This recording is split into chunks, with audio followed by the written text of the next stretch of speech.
Hello, and welcome to another edition of News for English Learners.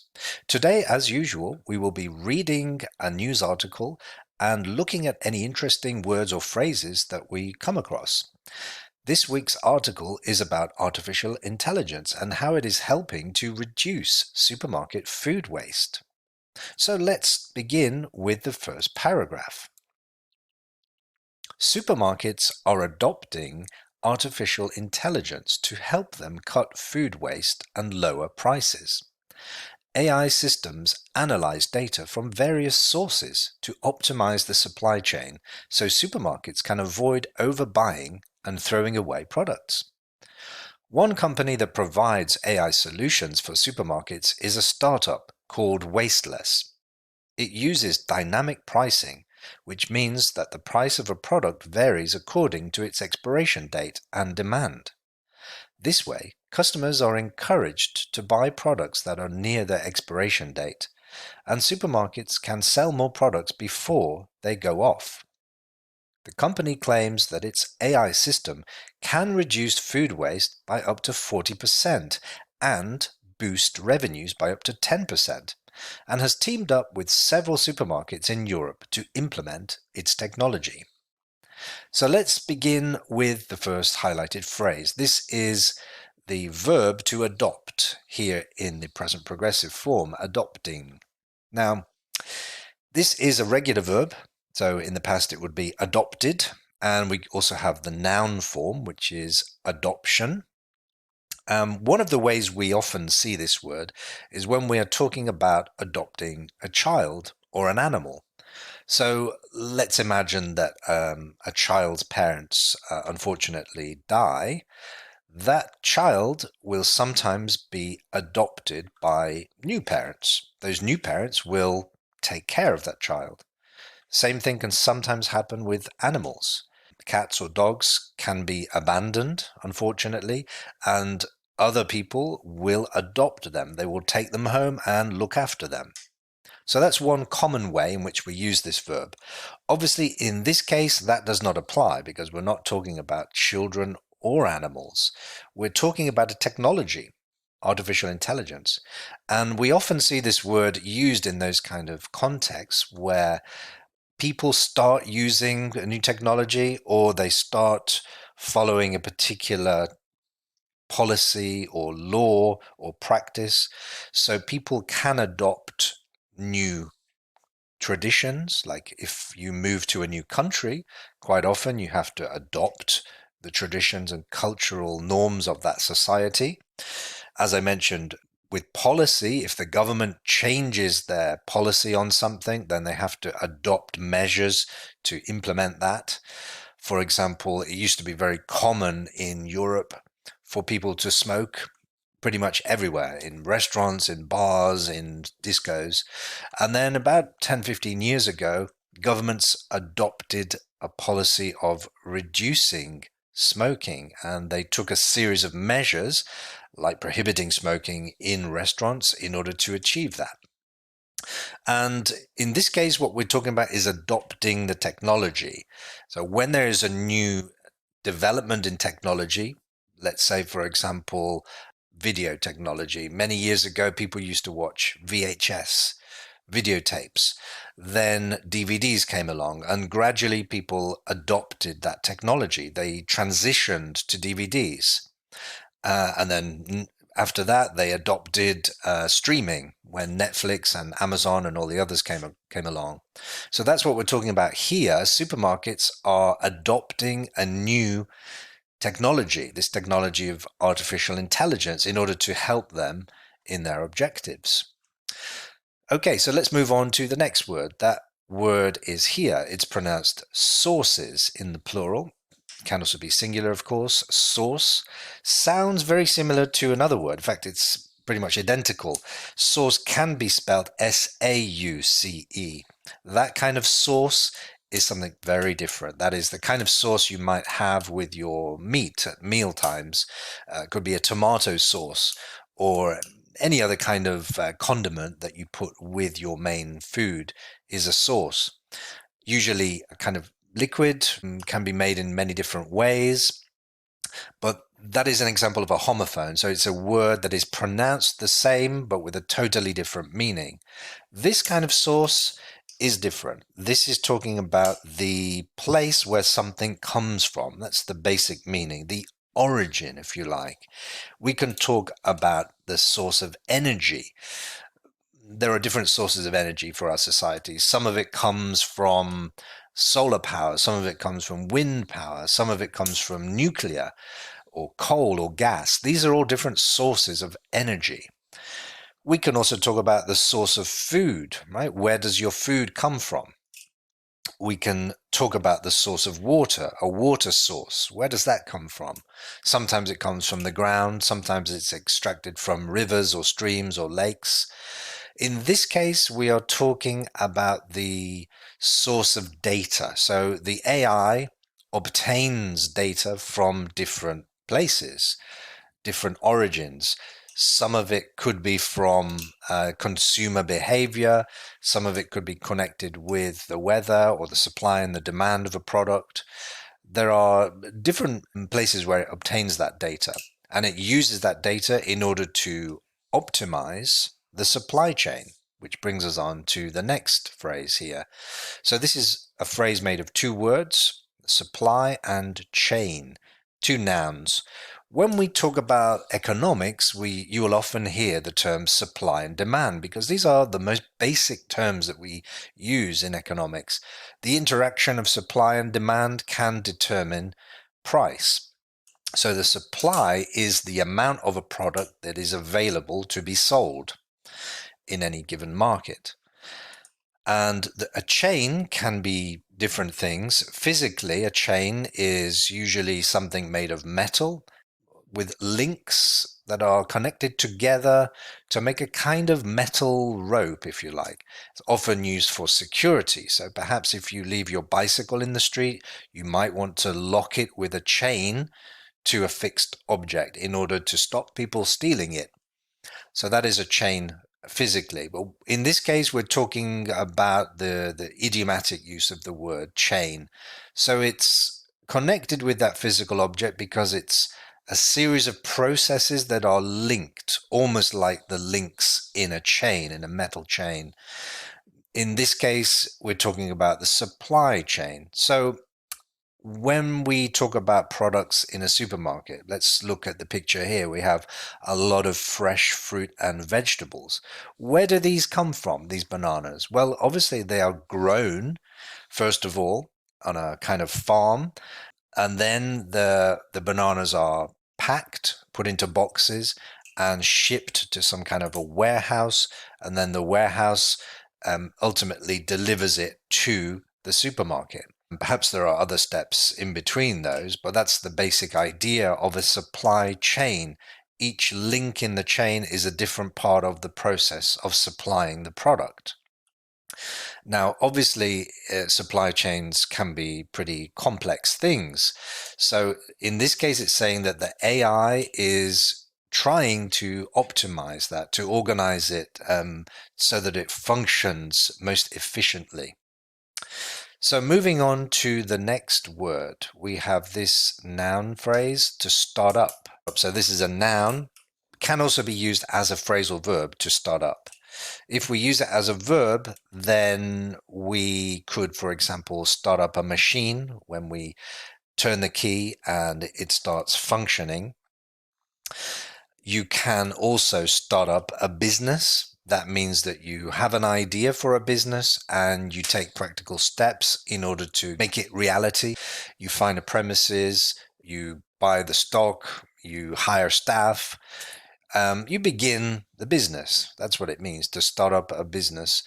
In this case, we're using the same concept, but as a noun. So if we talk of a startup, it means it's a business that has begun recently. And usually startups are relatively small businesses, often involved with novel areas in technology, like this one. So this startup called Wasteless is the one that is aiming to bring AI to supermarkets. And the way it does that, as we mentioned before, is to use a policy of dynamic pricing. So the price can change, it can vary, it can go up or down according to supply and demand. But also, the idea is that products that are near their expiration date will be cheaper. So therefore, encouraging people to buy those products and reduce wastage in that case. So that brings us to the next word, which is to go off. This is another phrasal verb. When a product goes off, it basically means that it is out of date. It's past its expiration date, and it is also in some way degraded, spoilt, or rotten, or gone moldy. And in this case, it cannot be sold. It has to be thrown away or disposed of. So it's wasted. So the idea is to avoid that, to sell the product before it goes off. There is another use of this phrasal verb, which is totally different. So we can also talk about alarms going off. If there is a burglar alarm in your home and somebody breaks in, they can activate the alarm. The alarm will go off. Same as the alarm that may wake you up in the morning. It may go off at 7 o'clock in the morning. And finally, we use this phrasal verb also for bombs or anything else that explodes. So fireworks can go off when they explode. Okay, moving on to the next word. We have this verb here, boost. This is a regular verb. Probably the easiest way to visualize this is to think of a rocket. When you see a rocket going up, taking off and launching into the sky and eventually into space, those parts of the rocket which contain the fuel and propel the rocket into space, those often are called boosters. Sometimes when the rocket reaches a certain altitude, they are ejected and they fall back down to Earth. So they're called boosters because essentially they are boosting the rocket. That means that they are increasing the speed of the rocket very quickly in a short period of time. And that is essentially what the verb is used to mean in other contexts. So if you have an advertising campaign, if it's successful, then it will boost demand for the product, right? You'll increase the demand very quickly. You can also talk about boosting your confidence, right? If you practice something a lot, maybe you have to give a speech to a lot of people and you feel nervous, but you practice a lot before the event and you learn everything by heart. That will boost your confidence. It will make you feel more confident in a short period of time. So essentially, remember the take-home thing here is to boost something means to increase it quickly or suddenly. It could be speed, or it could be the intensity of something, or it could be even the quantity of something. In this case, it's talking about boosting revenues. So it's talking about increasing the amount of money that supermarkets can earn by up to 10%. So moving on to the last phrase in this paragraph, it is team up with, this phrasal verb, to team up with. It's not so difficult to understand if you know the basic meaning of team, right? A team is a group of people who work together. They collaborate on a project. Sometimes there is a leader who guides the others. Other times everybody is more or less at the same level, but the point is that they work together. They have the same objective. And when you team up with somebody else, that is essentially what you're doing. You're making a team, you're making a partnership. You are perhaps collaborating on research or a project. An example that I can think of this could be with the recent COVID pandemic. Pharmaceutical companies and governments teamed up together to roll out vaccination programs as quickly as possible. Also, there are very big multinational projects. For example, in Europe, we have a fusion experiment. A fusion reactor is being built in southern France. This is such an expensive, large project that various nations have had to team up together, European and other nations as well. So the project is called ITER, and I think it involves something like 35 nations from different parts of the world teaming up together in order to create this fusion reactor and make it a viable solution as a source of energy for the future. Obviously, the great thing about fusion reactions is that they are non-polluting, so they don't create carbon dioxide or other greenhouse gases or dangerous nuclear waste. So potentially it has a lot of benefits for the future. So let's move on to the next paragraph now. Another company that uses AI to reduce food waste is AFresh, which uses AI to help supermarkets order fresh produce, such as fruits and vegetables, more accurately and efficiently. The AI system can forecast the demand for each product based on historical data, seasonality, weather, holidays, and promotions, and suggest the optimal amount to order. This way, supermarkets can avoid overstocking or understocking fresh produce, which can lead to food waste or lost sales. Matt Schwartz, the CEO of AFresh, said that AI can help supermarkets improve their fresh produce operations and customer satisfaction. Fresh produce is one of the most important categories for supermarkets, as it increases loyalty and profitability. However, it is also one of the most challenging categories to manage, as it is highly perishable and variable. So the first word we have here highlighted in yellow is the adverb accurately. So the adjective form of this is accurate, and this is pretty similar to the other adjective precise and the adverb precisely. What we're talking about here is something that doesn't vary a lot. It is always correct. So probably the easiest way to think about this is think of a watch. So an accurate watch, or a watch that measures time accurately, will always be correct, or at least for a very long time.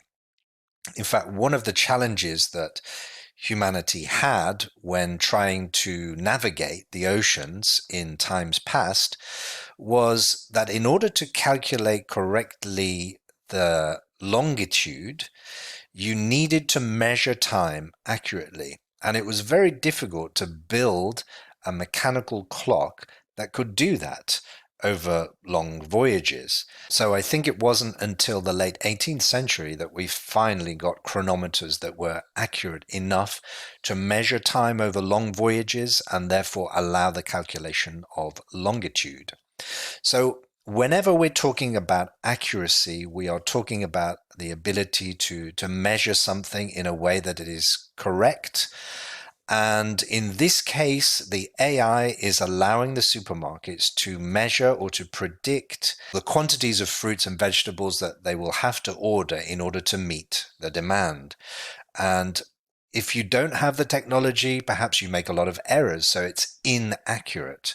But with the AI, it's allowing you to correctly order, to make a prediction that is spot on. You order just enough to meet the demand, but you don't order too much. You don't overstock and therefore end up throwing away a lot of the products when they go off. So this word is actually often associated with the next word, forecast, because the act of forecasting or predicting something, so forecast is both a noun and a verb, varies in accuracy. Some forecasts can be very accurate, particularly if you have a lot of data in order to make an analysis, then generally the forecast will be more accurate. But if you don't have a lot of data, or if you have a lot of gaps in your data, then the forecast may be very inaccurate or imprecise. If we talk about the weather, we often see this word used. The weather forecast is when meteorologists try to accurately predict what the weather will be like in the future. Nowadays, we have a lot of data which comes from all different sources, some of them satellites and other measuring instruments that we have on Earth. But in the past, we didn't have half of those sources of data. So In the past, weather forecasts were a lot more inaccurate than they are today. Even today, though, the longer you try to forecast something in advance, the more inaccurate it will become. So within 3 or 4 days, the forecasts are quite accurate. But when you go to 5, 6, 7, 8, 9, 10 days, they become increasingly inaccurate because of a thing called chaos theory, which means it's very difficult to make predictions in complex systems with many variables over a long period of time. So we can also make forecasts for the economy as well. Economists try to forecast, they try to predict how the economy will respond in the future and what will happen. Obviously, sometimes those forecasts are accurate, sometimes not, depending on the quality of data and also whether something unexpected happens. We also quite often use the adjective likely. We say something is likely to happen or is unlikely to happen when we are making forecasts, because essentially we're talking about probability. In this case, the AI system is forecasting the demand for the product based on the data it has at its disposal. As you can see, the different types of data with the demand, the seasonality of the product, the weather, holidays. So it's taking all of that data into account and trying to make accurate forecasts. So let's move on to the penultimate word in this paragraph, which is to manage. Now, manage in this case is a verb. It's a regular verb. Sometimes you will see this word as a noun. If we talk about a manager, that is a person who manages. They control, they are the boss, if you like, of other people. They make decisions. They issue people tasks, tell people what to do. That is what a manager does. But when we use the verb, it's slightly broader in use. If you manage to do something, that means that you are able to do it. So it's very similar in meaning to can or could or be able to. For example, if I said, I was very busy this weekend, so I didn't manage to finish the project. That just means that I couldn't do it. We also use manage when we're talking about dealing with a situation, handling it or controlling it. If there's a problem, somebody may say, can you manage? In other words, are you able to deal with that problem? Do you need any help? People also talk about managing time. Time management is very important in many jobs. How do you use your time? Don't waste the time, use it correctly. You can manage your finances as well. If you're managing your finances, that means that you are controlling how much you're spending, you're making a budget and economizing and spending within your limits. And finally, you can also manage risk. Now, in many different actions in life, there is risk, but we can manage that risk if we understand it. We can take actions to minimize the risk or to avoid risks. So manage is a very useful verb used in a variety of different situations and definitely worth remembering. In this case, in this particular context, we're talking about managing the category of fresh produce, which is particularly challenging because it has a relatively short shelf life. That means that those products, those fruits and vegetables, can go off within a matter of days or certainly within perhaps a week or two. So you have to manage those very carefully in order not to waste the products or to waste money. As it says in the final word, these products are highly perishable. So perishable is an adjective that just means that products can go off.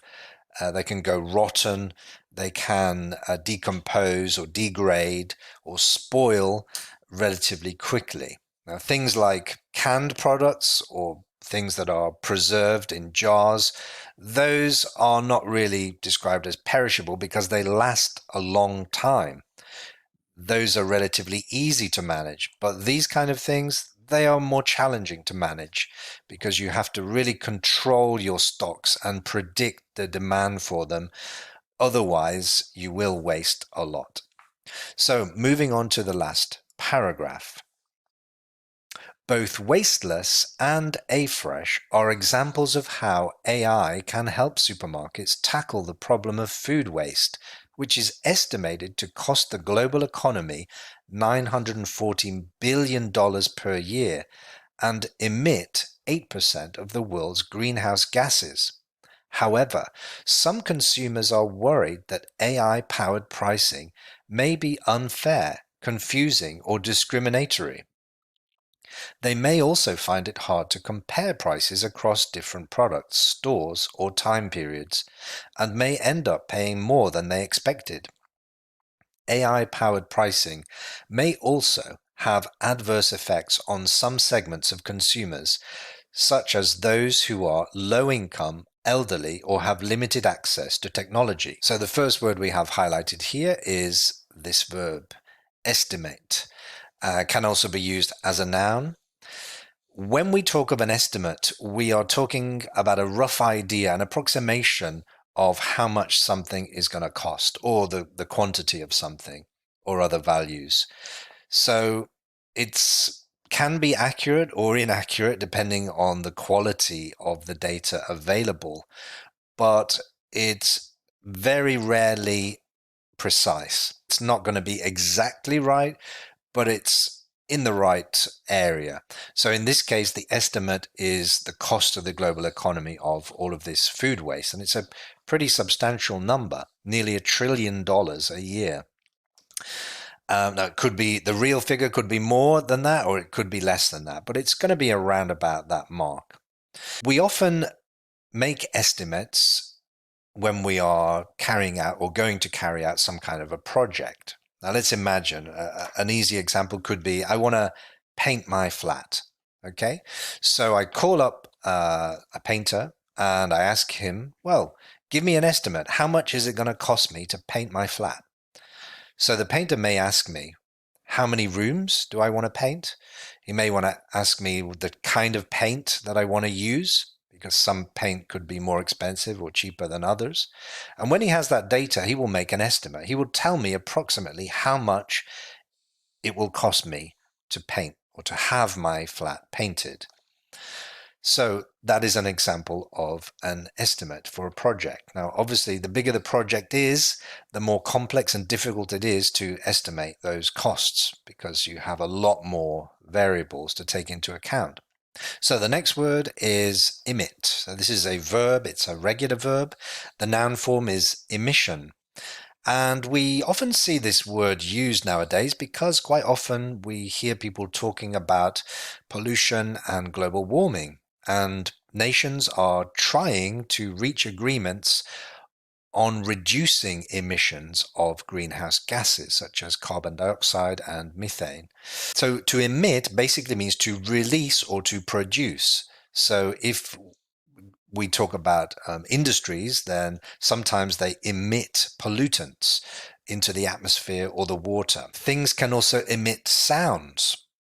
Your alarm, when your alarm goes off in the morning, it emits a loud sound to wake you up. Certain materials can be dangerous because they emit gases, poisons, or radiation that can be dangerous to humans. So in this case, we are talking about greenhouse gas emissions and how that waste food is contributing to this problem of global warming. So the last word we have here is adverse. This is an adjective, and if something is adverse, it essentially means it's harmful, it's detrimental, it has a negative impact. And we can use it to talk about such things as the weather. So adverse weather would be something like storms or high winds. Anything that can be dangerous would be described as adverse conditions. We can also talk about adverse side effects in medicine. So certain pharmaceuticals can have adverse effects. Apart from the benefit that they may do something that is detrimental to your health. So obviously, scientists and doctors have to take those into account. Usually, the ones that have very serious adverse side effects are discarded during the testing phase. We can also talk about adverse effects on the economy. So obviously, if we think of COVID, the pandemic, that had a very adverse effect on the economy. It affected the economy in a very negative way. The war in Ukraine also has had an adverse impact on the economic outlook by increasing inflation of basics. So in this case, we're talking about the possible negative implications of AI-powered pricing. They could have adverse effects. They could have bad effects for some people because, as it says, it makes predicting prices a little more challenging because traditionally the price of, let's say, milk would be fairly static. It wouldn't change that much. So people always knew how much that liter of milk would cost. But with the adoption of this new technology, that may not be the case. It may be much more difficult to predict the prices that we pay. Now, that could be good for some people, but for others, they may lose out depending on where they live and other variables. So we'll have to wait and see what the impact of this is. But like all technology, it's bound to be a double-edged sword. Some effects will be positive, some will be negative. So that brings us to the end of today's article. I hope you've enjoyed it and I hope you have learnt some new words. Don't forget to check out my other videos in the series, and if you've liked this, don't forget to click on like and subscribe, and I hope to see you next time we read an article together.